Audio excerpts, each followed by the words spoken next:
ঢাকা ক্লাবের সামনে ইফতার কিনতে গিয়ে গত ৬ মার্চ অসুস্থ হয়ে পড়েন ঢাকা বিশ্ববিদ্যালয়ের সাবেক উপাচার্য আ.ম.স. আরিফিন সিদ্দিক। মস্তিষ্কে রক্তক্ষরণ হলে তাকে রাজধানীর ইব্রাহিম কার্ডিয়াক হাসপাতালে ভর্তি করা হয়। অবস্থার অবনতি হলে স্থানান্তর করা হয় আইসিইউতে। সেখানে চিকিৎসাধীন অবস্থায় বৃহস্পতিবার রাত 11:15টায় ইন্তেকাল করেন তিনি। অধ্যাপক আরিফিন সিদ্দিকের মৃত্যুর খবরে হাসপাতালে ভিড় করেন তার সহকর্মী ও শিক্ষার্থীরা।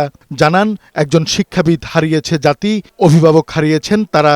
সম্পূর্ণ জীবনটাই এই দেশের শিক্ষার উন্নয়নে তিনি ব্যয় করেছেন। ঢাকা বিশ্ববিদ্যালয়কে 1 কোটি টাকা ফেরত দিয়েছেন, যে টাকাটা ওনার প্রাপ্য ছিল। উনি কখনো সিটিং অ্যালাউন্স গ্রহণ করতেন না।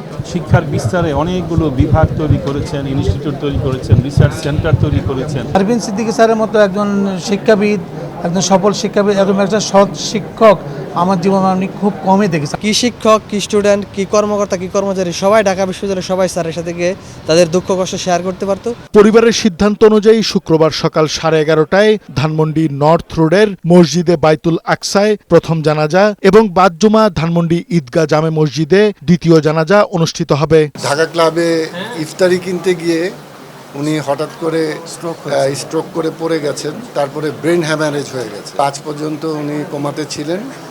আজকে 10:45-এ ডাক্তাররা ওনাকে অফিসিয়ালি ডিক্লেয়ার করলো যে উনি মারা গেছেন। ওনার জানাজা বাদ জুমা ধানমন্ডি ঈদগাহ মসজিদে এবং দাফন হবে হলো আজিমপুর কবরস্থানে, আমার মা বাবার কবর।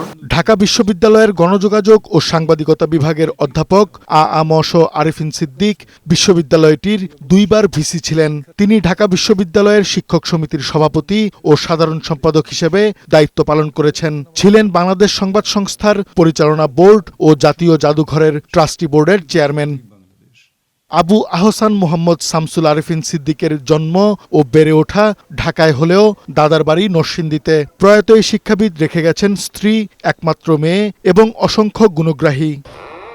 কাজী ফরিদ, বৈশাখী সংবাদ, ঢাকা।